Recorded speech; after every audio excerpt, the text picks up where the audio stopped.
क्या एक लड़की का विधवा हो जाना उसकी किस्मत है, या फिर हमारे समाज की सबसे बड़ी गलती?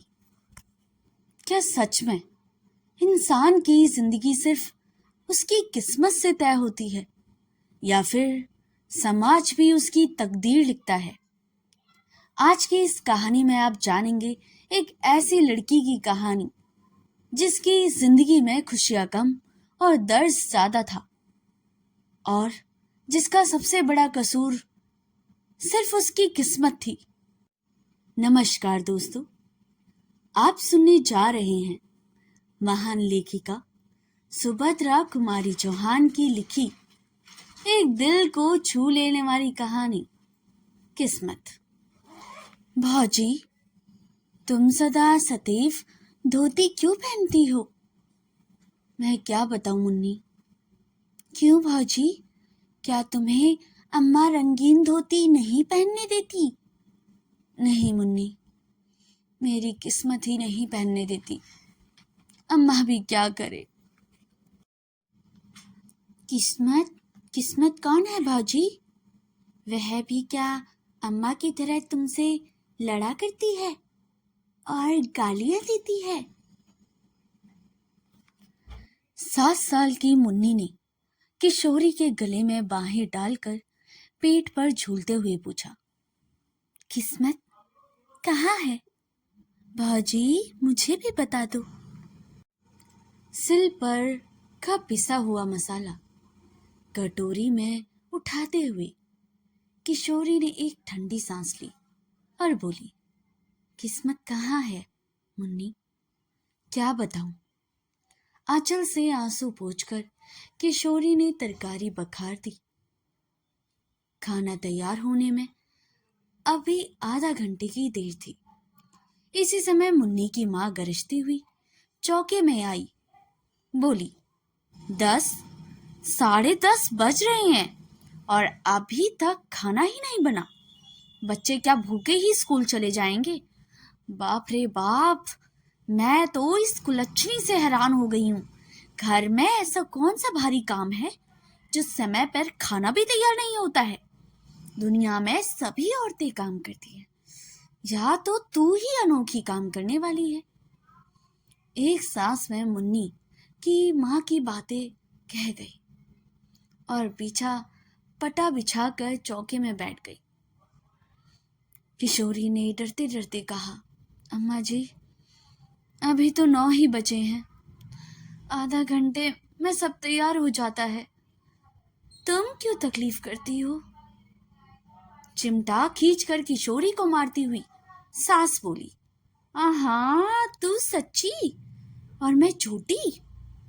10 बार रान से कह दिया कि ज़बान न लड़ाया कर, पर मुंह चलाए ही नहीं चलती है। तू भली किस घमंड में है? तेरे सरी की 50 को तो मैं उंगलियों पर नचा दूं। चल हट, निकल यहां से चौके से। आंख पोंछती हुई किशोरी चौके से बाहर आ गई। जरा सी मुन्नी अपनी माँ का यह कठोर व्यवहार विस्मय भरी आंखों से देखती रह गई। किशोरी के जाते ही वह भी चुपचाप उसके पीछे चली गई, किंतु तुरंत ही माता की डांट से वह लौट पड़ी। इस घर में प्राय प्रतिदिन ही इस प्रकार का होता रहता है। बच्चे खाना खाकर समय से आधा घंटा पहले ही स्कूल पहुंच गए। खाना बनाकर जब मुन्नी की माँ हाथ धो रही थी, तब उनके पति राम किशोर मुकव्विलों से किसी प्रकार की छुट्टी पाकर घर आए।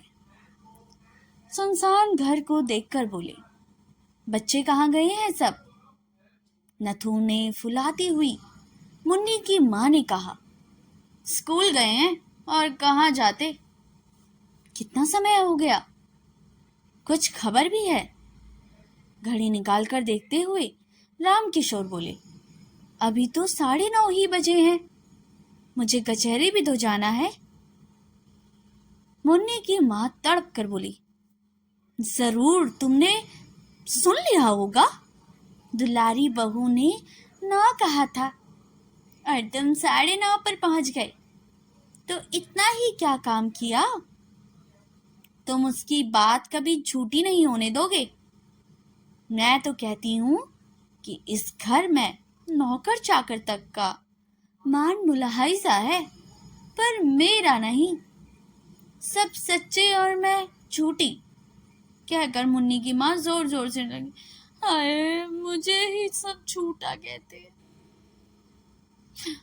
मेरी तो कोई बात ही नहीं सुनता।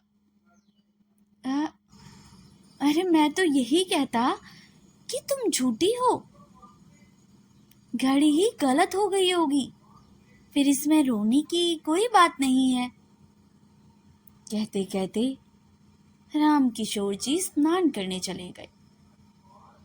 वे अपनी स्त्री के स्वभाव को अच्छी तरह से जानते थे। किशोरी के साथ वह कितना दुर्व्यवहार करती है, यह भी उनसे छिपा न था। जरा सी बात पर किशोरी को मार देना और गाली दे देना तो बहुत मामूली सी बात थी। यही कारण था कि बहू के प्रति उनका व्यवहार बड़ा ही आदर और प्रेमपूर्ण होता। किशोरी उनके पहले विवाह की पत्नी की एकमात्र बेटे की बहू थी। विवाह के कुछ दिन ही पश्चात निर्दयी विधाता ने बेचारी किशोरी का सौभाग्य सिंदूर पोंछ दिया। उसके मायके में भी कोई ना था। वह अभागिनी विधवा सर्वथा दया का ही एक पात्र थी। किंतु जो ही मुन्नी की माँ देखती कि राम किशोर जी का व्यवहार बहू के प्रति बहुत ही स्नेहपूर्ण होता है, त्यों त्यों किशोरी के साथ उसका द्वेष भाव बढ़ता ही जाता। राम किशोर अपनी इस पत्नी से बहुत दबते थे। इन सब बातों को जानते हुए भी वे किशोरी पर किए जाने वाले अत्याचारों को रोक न सकते थे। 100 की सीधी बात तो यह थी कि पत्नी के खिलाफ कुछ कह देते तो वे अपनी खोपड़ी के बाल न नुचवाना चाहते थे, इसलिए बहुधा वे चुप ही रह जाया करते। चाहे उनकी पत्नी अपनी बहू को कितना भी मारती, कितना भी धुतकारती, बट वे अपने पत्नी के खिलाफ ना जाया करते, क्योंकि उनको भय था कहीं उनकी पत्नी का व्यवहार भी उनके प्रति एकदम उसी के जैसा ना हो जाए। पत्नी काफी गुस्सैल स्वभाव की थी, इसलिए वे हमेशा बहू को डांटते वक्त चुप हो जाया करते थे। वे आज भी जान गई कि कोई बात जरूर हुई है और किशोरी को ही भूखा प्यासा रहना पड़ेगा।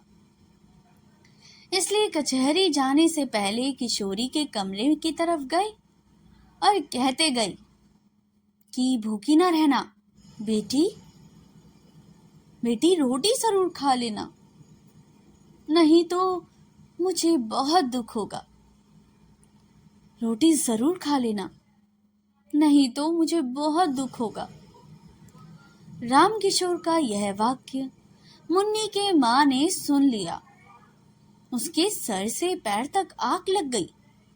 वह मन ही मन में सोचने लगी, अपनी बहू के लिए इतना प्यार। वे अंदर तक उसने मन ही मन में सोचा, इस चुड़ैल के लिए इतना प्रेम। कचहरी जाते जाते उसका लाड कर गए, खाना खाने के लिए खुशामद कर गए। मुझसे बात करने की भी फुर्सत न थी। खाएगी खाना? देखती हूँ क्या खाती है, अपने बाप का हांड। मुन्नी की माँ ने खाना खा चुकने के बाद सबका सब खाना उठाकर कहारिन को दे दिया और चौका उठाकर बाहर चली गई। किशोरी जब चौके में गई तो सब बर्तन खाली पड़े थे। भात के बटुए में 2-3 कण चावल के लिपटे थे। किशोरी ने उन्हीं को निकालकर मुंह में डाल दिया और पानी पीकर अपनी कोठरी की तरफ चली गई। आज रामकिशोर जी के कचहरी में कुछ काम न होने के कारण जल्दी ही वापस घर लौट आए। मुन्नी की माँ बाहर गई हुई थी। घर में पत्नी को वे कहीं न पाकर वे सीधा बहू की कोठरी की तरफ चले गए। बहू की दयनीय दशा को देखकर उनकी आंखें भर आई। आज चंदन जीता होता, क्या तब भी इसकी यही दशा रहती। अपनी भीरुता पर उन्होंने अपने आप को ना जाने कितना धिक्कारा। अगर मेरा बेटा होता तो इसके साथ मेरी पत्नी इतना अत्याचार ना करती। वह इतना अपने आप को अकेला ना समझती। उसकी धोती कई जगह से फटकर सी जा चुकी थी। उस धोती से लज्जा निवारण भी कठिनाई से हो सकती थी। बिछौने के नाम से खाट पर कुछ कपड़ों के चीथड़े पड़े थे। जमीन पर हाथ का तकिया लगाए वह पड़ी हुई थी। उसको झपकी सी लग गई थी। उसकी आंखों में वह काले घेरों के निशान जो वे बता रहे थे कि वे काफी टाइम से भूखी है। पैरों की आहट पाते ही वह तुरंत उठकर बैठ गई। रामकिशोर जी को सामने देखते ही संकोच से जरा घूंघट सरकाने के लिए उसने जो ही धोती खींची, धोती तुरंत फट गई। हाथ का पकड़ा हुआ हिस्सा हाथ के साथ नीचे चला आया। रामकिशोर ने उसका कमल सा मुरझाया हुआ चेहरा और डबडबाई हुई आंखें देखी। उनका हृदय स्नेह से कातर उठा। वे ममत्व भरे स्वर में बोले, तुमने खाना खा लिया बेटी? किशोरी के मुंह से निकल गया, नहीं। फिर वह संभल कर बोली, खा तो लिया बाबू। रामकिशोर, मुझे तो ऐसा मालूम होता है कि तुमने नहीं खाया है। किशोरी कुछ ना बोली। उसका मुंह दूसरी ओर था। आंसू टपक रहे थे और वह नाखून से धरती को खुरच रही थी। रामकिशोर फिर बोले, बेटी सच कहना, तुमने नहीं खाया ना? मुझे दुख है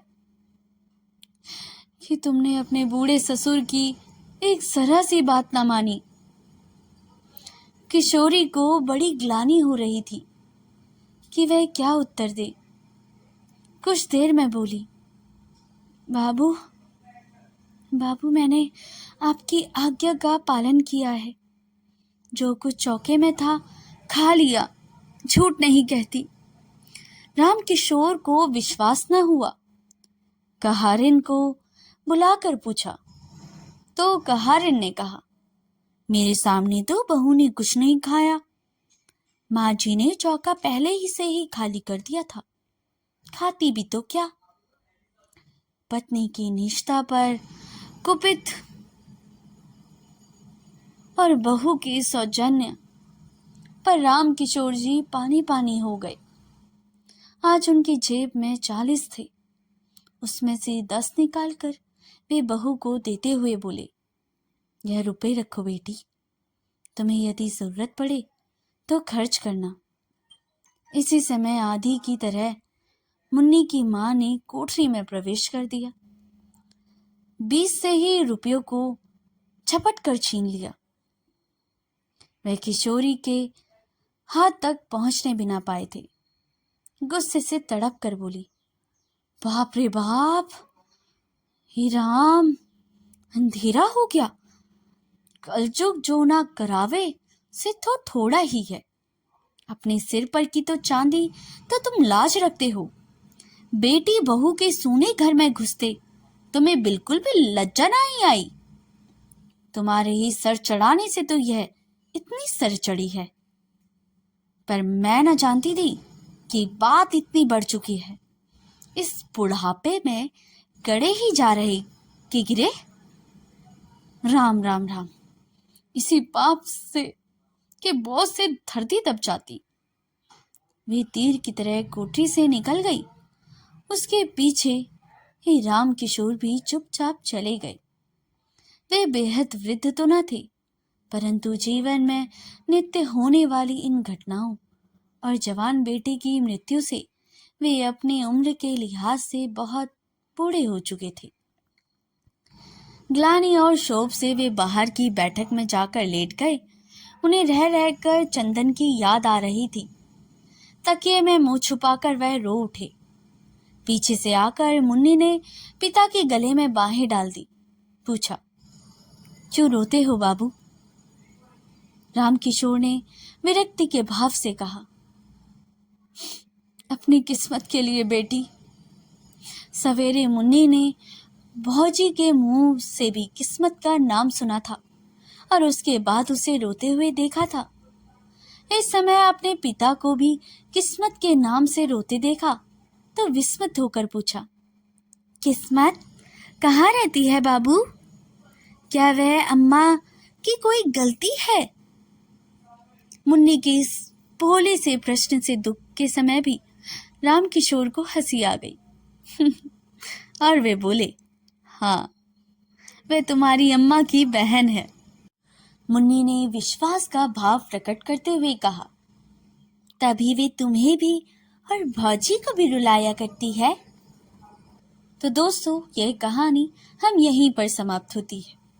किस्मत कहानी एक ऐसी स्त्री के जीवन पर आधारित है जिसकी पूरी जिंदगी उसकी परिस्थितियों और भाग्य के इर्द गिर्द घूमती है। कहानी की नायिका का विवाह कम उम्र में हो जाता है, लेकिन दुर्भाग्यवश वह जल्दी ही विधवा हो जाती है। विधवा होने के बाद उसके जीवन में दुखों का सिलसिला शुरू हो जाता है। समाज की कठोर परंपराएं और लोगों की संकीर्ण सोच उसे एकदम परेशान करती हैं। उसे परिवार और समाज दोनों से सहानुभूति कम और ताने ज्यादा मिलते हैं। उसकी सास भी उसके प्रति कठोर व्यवहार करती है, जिससे उसका जीवन और भी दुखद बन जाता है। वह हर परिस्थिति में संघर्ष करती है, लेकिन उसकी किस्मत बार बार उसे दुख और पीड़ा ही देती है। कहानी की नायिका कम उम्र में ही विधवा होने के कारण उसका जीवन में काफी कठिनमय हो जाता है, क्योंकि समाज में विधवाओं के साथ अच्छा व्यवहार किया नहीं जाता। ये कहानी हमें यह सोचने पर मजबूर करती है कि क्या सच में इंसान की जिंदगी सिर्फ किस्मत के भरोसे होती है, या समाज भी उसके हालात के लिए जिम्मेदार है। तो दोस्तों, आपको क्या लगता है? क्या सच में उसकी किस्मत ही जिम्मेदार थी, या फिर हमारा समाज? अपनी राय नीचे कमेंट में ज़रूर लिख के बताइएगा। और ऐसे ही दिल को छू लेने वाली कहानियों के लिए वीडियो को लाइक, शेयर और चैनल को सब्सक्राइब करना बिल्कुल ना भूलिएगा। तो दोस्तों, मिलते हैं ऐसी ही और कहानियों में जो आपके दिल को छू जाए। तो मिलते हैं अगली कहानी में। तब तक के लिए धन्यवाद।